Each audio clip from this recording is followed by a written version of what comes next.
Target చేసి మాట్లాడడం తప్పితే అంటే మీరు ఆధారాలు అడిగారు కాబట్టి టైం లేదు సార్, టైం లేదు అందుకని. ఓకే, అదే మాట్లాడాలి, మీరు చెప్పాల్సిన అవసరం లేదు కదా. మీరేం మాట్లాడు, మీరు ట్యూషన్ నేర్పించేటప్పుడు మీరు ట్యూటర్ గా మారేటప్పుడు వంశీ గారు టైం అవుతుంది. ఒక నిమిషం రామ్మోహన్ రావు గారు, ఒక నిమిషం సార్, ఒక నిమిషం టైం అవుతుంది నాకు, ప్లీజ్ ప్లీజ్. రామ్మోహన్ రావు గారితో మాట్లాడతారంట.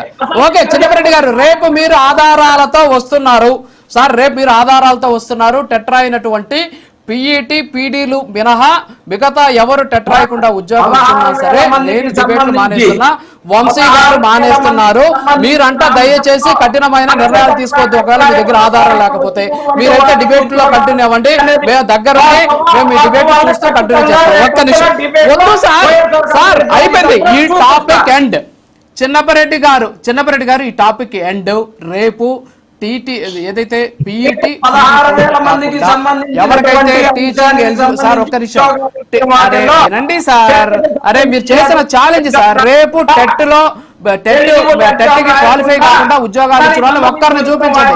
16,000 మంది వద్దు, ఒక్కరిని చూపించండి, మేము మానేస్తాం. ఒక్కరిని చూపించండి చాలు, ఒక్కరిని చూపించండి మానేస్తాం.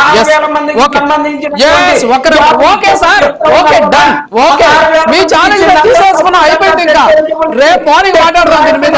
ఎస్ చిన్నపరెడ్డి గారు, రేపు మార్నింగ్ దీని మీద డిస్కస్ చేద్దాం. ఒక్కరిని చూపించండి, 16,000 మంది ఒక్కరిని చూపించండి చాలు. 400 మంది అన్నారు, ఒక్కరిని చూపించండి ప్లీజ్. రాజు గారు ఛాలెంజ్ చేశారు మీరు, వాదన కాదు.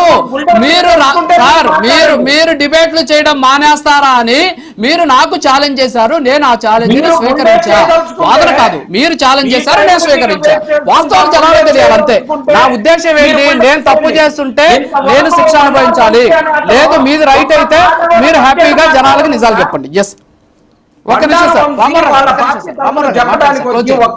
సార్, ఒక్క నిమిషం ప్లీజ్ ప్లీజ్, టైం అవుతుంది sir, please please Rammohan Rao గారు. నేను నిన్న మొన్న విజయవాడలో ఉన్నాను. ఒక్క మాట సార్.